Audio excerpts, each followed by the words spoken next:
16 जुलाई 1945 को त्यो बिहान जब अमेरिकाको न्यू मेक्सिकोको सुनसान मरुभूमिमा गहिरो रातको अन्धकार छाएको थियो।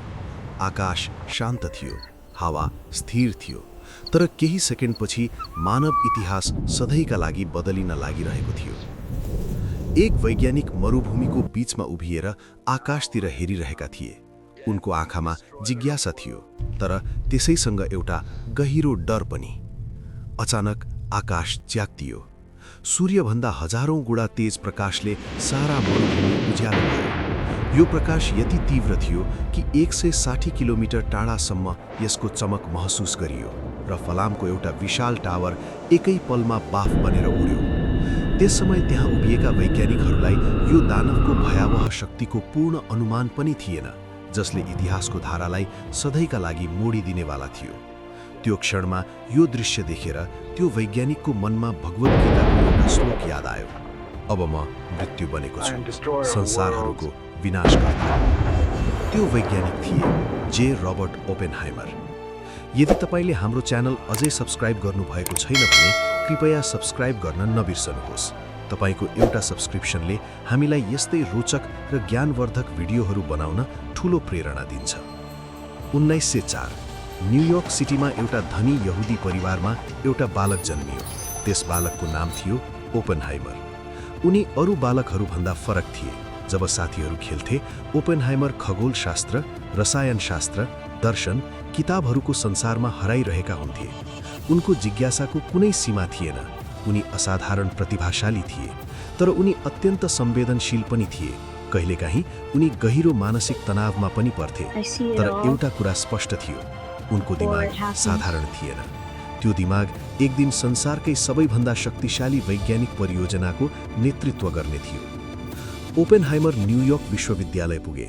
त्यहाँ उनको प्रतिभा झन चम्कियो। केही वर्षमै उनी भौतिक विज्ञानका उत्कृष्ट विद्यार्थी मध्ये एक बने। तर उनको यात्रा त्यहाँ रोकिएन। उनी युरोप गए, जहाँ त्यस समयको वैज्ञानिक क्रान्ति भइरहेको थियो। त्यहाँ उनले क्वान्टम फिजिक्सका महान वैज्ञानिकहरूसँग अध्ययन गरे। परमाणुको रहस्य उनीहरूलाई आकर्षित गरिरहेको थियो। त्यही अध्ययनले ओपेनहाइमरलाई परमाणु ऊर्जाको गहिरो समझ दियो। उनी अमेरिकामा फर्के र क्यालिफोर्नियामा प्राध्यापक बने। तर केही वर्षमै संसार युद्धको अन्धकारतर्फ बढ्न थाल्यो। 1930 को दशकको अन्त्यतिर युरोपमा एउटा नयाँ शक्ति उदाइरहेको थियो, एडोल्फ हिटलर। नाजी जर्मनी सैन्य र वैज्ञानिक अनुसन्धानमा तीव्र गतिमा अघि बढिरहेको थियो। सबै कुरा 1938 को डिसेम्बरमा जर्मनीको एउटा प्रयोगशालाबाट सुरु भएको थियो, जहाँ वैज्ञानिक अटो हानले परमाणुलाई दुई भागमा टुक्र्याएर न्युक्लियर फिसनको ढोका खोलेका थिए। तर यो केवल एउटा वैज्ञानिक उपलब्धि थिएन। हिटलरको शासनकालमा यो एउटा ठूलो खतराको सङ्केत थियो। लियो जिल्लार्ड र अल्बर्ट आइन्स्टाइन जस्ता वैज्ञानिकहरूलाई डर थियो कि यदि जर्मनीले पहिलो परमाणु बम बनायो भने, नाजीहरूले यो प्रविधि हात पारे भने संसारको अस्तित्व समाप्त हुनेछ। यसै डरले आइन्स्टाइनलाई राष्ट्रपति रूजवेल्टलाई चिठी लेख्न बाध्य बनायो। अमेरिकामा एउटा गोप्य परियोजना जन्मायो, जसको परिणामस्वरूप अमेरिकाले गोप्य म्यानह्याटन प्रोजेक्ट सुरु गर्यो। यो परियोजनाको उद्देश्य स्पष्ट थियो, परमाणु बम बनाउनु र युद्ध जित्नु। त्यहाँ संसारका महान वैज्ञानिकहरू एकै ठाउँमा जम्मा भए। दिन र रात अविरल अनुसन्धान भइरहेको थियो। परमाणुको ऊर्जा मानव इतिहासमा पहिलो पटक हतियारको रूपमा प्रयोग गर्न खोजिँदै थियो। यो विशाल प्रोजेक्टको नेतृत्वका लागि एक रहस्यमयी र प्रतिभाशाली भौतिकशास्त्रीलाई ओपेनहाइमरलाई दिइयो। ओपेनहाइमर कुनै सैन्य कमान्डर थिएनन्, तर उनको बौद्धिक क्षमता र नेतृत्व गर्ने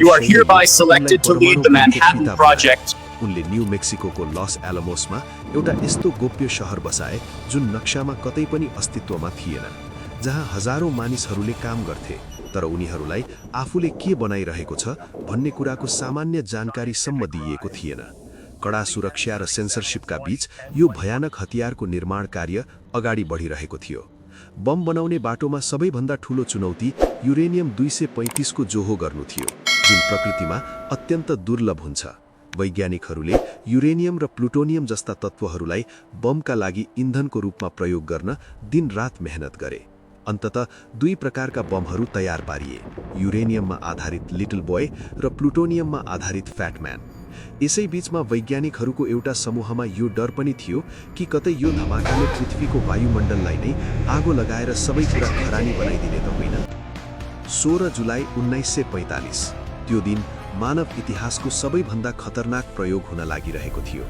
यस परीक्षणलाई नाम दिइएको थियो ट्रिनिटी टेस्ट। वैज्ञानिकहरू मरुभूमिबाट टाढा सुरक्षित दूरीमा उभिएका थिए। काउन्टडाउन सुरु भयो। 3, 2, 1। बिहान 5:30 बजे जब द ग्याजेट नामक बम विस्फोट भयो, त्यसको शक्ति अपेक्षाभन्दा 50 गुणा बढी निस्कियो। आकाशमा 12 किलोमिटर अग्लो च्याउ जस्तो बादल बन्यो र मरुभूमिको बालुवा पग्लेर काँच जस्तै हरियो खनिजमा परिणत भयो। मानव इतिहासमा पहिलो पटक परमाणु बम विस्फोट भएको थियो। ओपेनहाइमरले महसुस गरे, मानव सभ्यताले यस्तो शक्ति खोलेको छ जसले संसारलाई सधैँका लागि बदल्नेछ। यो दृश्य देखेर ओपेनहाइमरलाई एउटा श्लोक याद आयो, अब म मृत्यु संसारको विनाशकर्ता। कोही वैज्ञानिकहरू हाँसिरहेका थिए त कोही रोइरहेका थिए, तर बढीजसो मानिसहरू स्तब्ध र मौन थिए। केही हप्तापछि यो परमाणु बम युद्धमा प्रयोग गरियो। जापानको हिरोशिमा र नागासाकीमा यी बमहरू खसालिए, जसले पलभरमै लाखौं निर्दोषको ज्यान लियो र मानव सभ्यतामा एउटा कहिल्यै नमेटिने दाग छोड्यो। युद्धपछि ओपेनहाइमर राष्ट्रिय नायक बने। युद्ध त जितियो, तर उनको मन शान्त थिएन। ओपेनहाइमरको मनमा पछुटाको ज्वाला बल्न थाल्यो। उनले राष्ट्रपति ट्रुम्यानसँग भेटेर भने, मेरो हात रगतले लतपतेको छ। पछि उनले परमाणु हतियारको नियन्त्रणका लागि आवाज उठाउन थाले। शीत युद्धको समयमा उनका विचारहरू विवादास्पद बने, जसको कारण उनलाई आफ्नै सरकारले अन्ततः सरकारी गोप्य सूचनाबाट हटाइयो, कम्युनिस्ट भएको आरोप लगाउँदै अपमानित गर्यो र उनको सुरक्षा क्लियरेन्स खोस्यो। एक महान वैज्ञानिक राजनीतिक विवादमा हराए। ओपेनहाइमरले संसारको त्यो शक्तिलाई बाहिर निकालेका थिए जसलाई अब कसैले पनि नियन्त्रण गर्न सक्दैनथ्यो। आज विश्वका धेरै देशहरू परमाणु शक्तिको दौडमा छन्, जसले मानवतालाई सधैँ विनाशको सङ्घारमा उभ्याएको छ। परमाणु बमको यो इतिहासले हामीलाई सिकाउँछ कि वैज्ञानिक उपलब्धिहरू ठूला जिम्मेवारी बिना केवल विनाशको साधन बन्न सक्छन्। ओपेनहाइमरले संसार त परिवर्तन गरे, तर त्यो परिवर्तनको मूल्य हामी आज पनि एउटा यस्तो शान्तिको रूपमा तिरिरहेका छौँ जुन केवल विनाशको चरम डरमा अडेको छ। यो कथा एउटा परमाणु बमको मात्र नहोई, यो मानवीय महत्वाकांक्षा र त्यसबाट उब्जेको विनाशकारी परिणामको एउटा जीवन्त दस्तावेज छ। तर प्रश्न अझै पनि रहस्य बनेर बाँकी रह्यो कि उनले संसारलाई बचाए कि मानव सभ्यतालाई विनाशको ढोकासम्म पुर्याए। यदि तपाईलाई यस्तै रोचक र विज्ञान सम्बन्धी भिडियोहरू बारेमा जान्न मन पर्छ भने हाम्रो च्यानल सब्स्क्राइब गर्न नबिर्सनुहोस्। अर्को रोचक रहस्यसँग फेरि भेटौँला।